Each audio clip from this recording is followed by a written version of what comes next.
Selain lezat, jamur tiram juga memiliki nilai ekonomis tinggi. Di beberapa daerah, jamur tiram telah menjadi komoditas unggulan.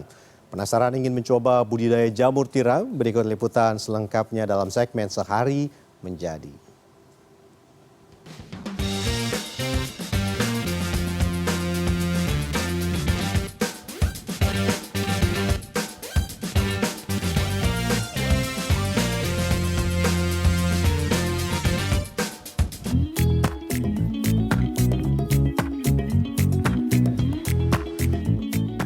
Warna putih dengan bentuk mirip cangkang kerang dan tumbuh bergerombol. Jamur yang satu ini relatif mudah dikenali.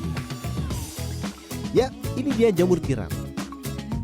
Jamur dengan nama latin Pleurotus ostreatus ini jadi salah satu jamur pangan favorit lantaran rasa dan tekstur yang mudah bersahabat dengan lidah manusia.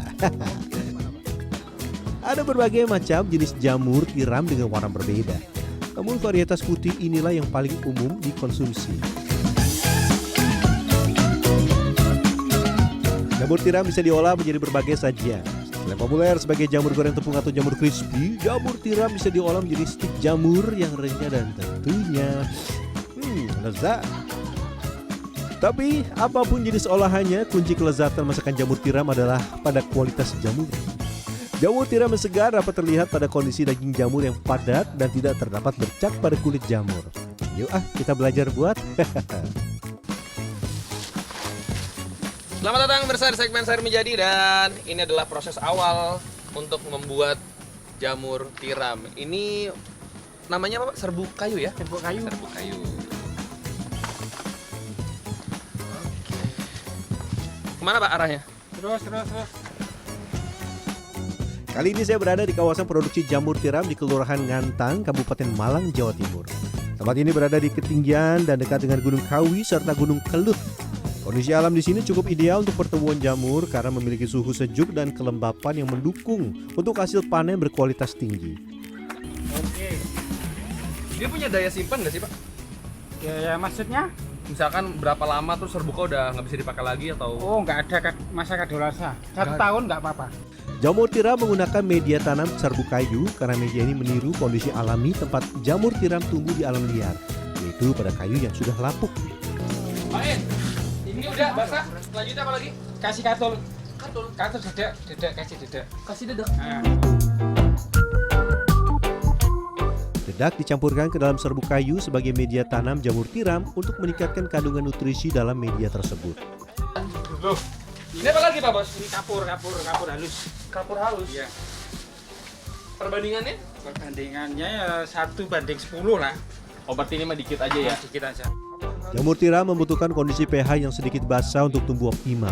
Sementara kapur berfungsi menetralkan keasaman yang mungkin ada dalam serbuk kayu dan dedak. Setelah itu masukkan media tanam yang bernama backlog ke dalam plastik.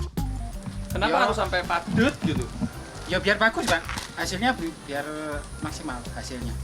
Rata-rata satu backlog bisa memproduksi jamur hingga 5 kali. Makanya harus padat betul. Berikan juga corong di salah satu sisi backlog agar memudahkan proses pemberian bibit jamur. Ikat rapat dan selanjutnya backlog akan masuk ke dalam oven. Kita ambil kayu bakarnya dahulu. Susun backlog dengan rapi di dalam oven. Backlog akan di oven minimal selama 8 jam. Dan ini dia alasan backlog harus masuk ke dalam proses pemasakan sebelum dijadikan wadah tumbuh bibit jamur. Harus diopen, Pak. Kenapa? Ya karena kalau nggak diopen yang tumbuh nanti jamur liar. Karena di alam kita itu kan banyak spora jamur liar, gitu loh. Jadi khusus jamur tiram ini harus diopen. Setelah didiamkan sehari semalam, backlog akan dikeluarkan dari oven dan tunggu hingga mencapai suhu ruang. Sebab bibit jamur akan mati bila langsung diaplikasikan pada backlog yang masih bersuhu tinggi. Setelah dingin, backlog diberi bibit jamur tiram. Kalau bahan bibit jamurnya ini dari apa sih Mas? Dari sorghum, campuran grajen, sama ada dedak jagung. Ya, itu yang sederhana. Bakar juga besi yang akan dipakai untuk memasukkan bibit jamur ke dalam backlog. Tapi kenapa harus dipakai api seperti ini Mas? Biar lebih steril. Karena kalau tidak di steril nanti jadinya backlognya hijau. Jadi hijau. Iya, hijau. Tetap tumbuh jamur nggak tuh? Nggak bisa. Hijaunya itu karena hijau lumut. Kalau istilahnya kita itu kontaminasi, ketontam. Setelah diberi bibit, backlog tidak langsung dipindahkan ke kumbung atau rumah jamur. Backlog akan diinkubasi dan dipantau hingga miselia atau benang jamur menutupi permukaan dan berwarna putih merata. Baru setelah itu backlog dipindahkan ke kumbung untuk menghindari kontaminasi silang. Namun akan selalu ada backlog yang tidak tumbuh sesuai harapan. So, yang ini apa, Pak? Ya ini masih nggak matang, jadinya kontaminasi ini. Yang ini? Ya. Oh. Kalau sempat nggak di open ya nggak mateng, bisa jadi semua kayak gini. Ini hijau ini. Ini lumut. Nah, ini lebih ngeri nih. Ini kalau ini tumbuh oncom. Oncom, ini makhluk. Walah, alah. Ini makhluk luar ini. Wah, makhluk luar ya. Makhluk luar ya. Yang tidak boleh ada di kumbung. Tidak boleh. Harusnya ya tadi tempat ini ya. Ini bisa dimakan, tapi kalau di tempe nggak bisa dimakan kalau di backlog. Oh, Gitu. Setelah beberapa pekan di ruangan, backlog sudah bisa dipindahkan ke kumbung-kumbung untuk menanti proses panen. Dalam sehari, para petani jamur tiram di tempat ini mampu memanen 25 hingga 100 kg dari puluhan ribu backlog yang mereka rawat. Harga per kilogram dipatok Rp14.000 sampai Rp16.000. Kalau untuk proses panen, sebaiknya gunakan masker ya. Pak, ini saya melihat, Pak. Ini ada kayak asap-asap itu, Pak. Itu apa tuh, Pak? Keluarnya apa? Spora. Asapnya itu. Iya. Dia biasanya jam berapa keluarnya asap itu, Pak? Kalau paginya jam 10 sampai 11. Kalau sore jam 7 sampai jam 8. Ketika banyak spora jamur terlepas secara bersamaan, terutama saat jamur mencapai masa panen, akan terlihat seperti kabut putih. Usahakan jangan sampai terhirup langsung. Karena spora jamur dalam jumlah banyak dapat menyebabkan iritasi pada saluran pernapasan, terutama bagi mereka yang memiliki alergi. Setelah panen pertama, jamur tiram akan tumbuh kembali dan dapat dipanen setiap 2 minggu sekali.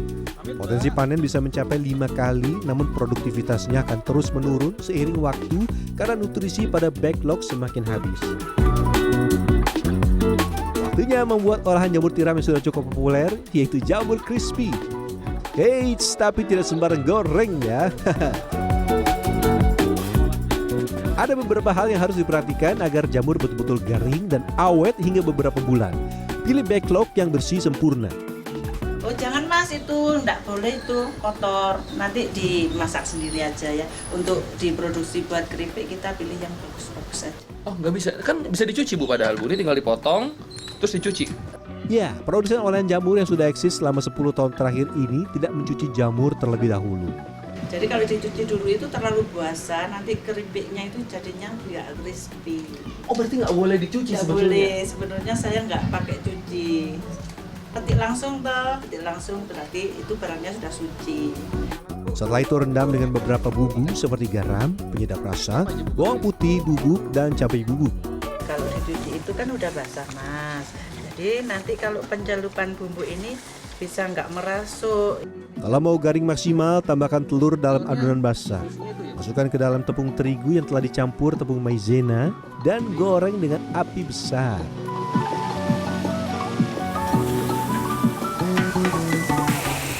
Proses penggorengan ini memerlukan waktu sekitar 30 menit hingga jamur matang dan garing. Untuk mengurangi kadar minyak yang dapat membuat jamur crispy menjadi lembek, gunakan alat ini, spinner. Kalau nyusutnya berapa persen, Bu, kira-kira, Bu? Ya 50%. 50% ya? Ya, 50%. 50%. Kalau jamur segernya 3 kilo, kita matangnya itu jadi 1 kilo kering.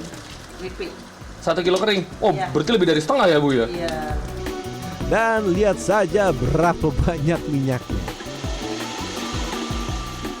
Ya, jamur tiram memiliki struktur berpori dan pori-pori ini menyerap minyak saat digoreng sehingga menyebabkan jamur jadi lebih berminyak. Enggak, dibuang-buang. Ini garing banget nih. Tuh. Tuh, pertak-pertak gitu juga. Garing, crunchy. Tapi yang saya suka, bumbunya itu juga ngeresep ke dalam. Iya. Ada sedikit pedes-pedes kayak ada bubuk-bubuk bawang putih juga berasa, tapi yang saya suka jamurnya juga masih Terasa. cukup terasa.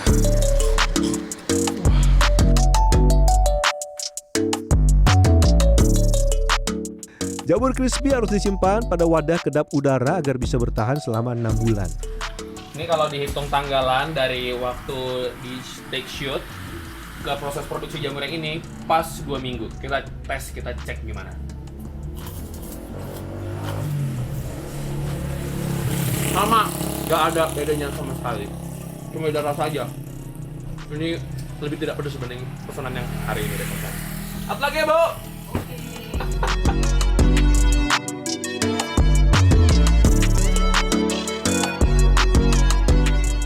Kita buat olahan kedua yaitu stik jamur. Pertama, cuci bersih jamur dan rebus hingga matang. Kemudian cincang kasar jamur menggunakan chopper atau pisau. Kenapa nggak terlalu halus? Nggak boleh. Nanti nggak kelihatan bintik-bintik di stiknya. Harus agak kasar. Selanjutnya masak jamur dengan mentega yang sudah dilelehkan dan tambahkan gula serta garam. Setelah itu campurkan 400 gram jamur dengan 800 gram tepung terigu.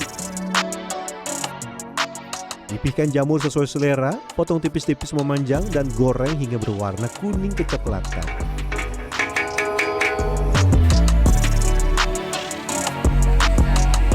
Jangan terlalu dominan ya. Si hitam-hitamnya ini nih, dia tuh kayak jauh sedikit lebih keras ya. Jadi crunchy-nya tuh dapat lah istilah kata. Rasanya tuh nggak terlalu aneh-aneh, plain, tapi ketika ditelan, aftertaste-nya jamurnya berasa.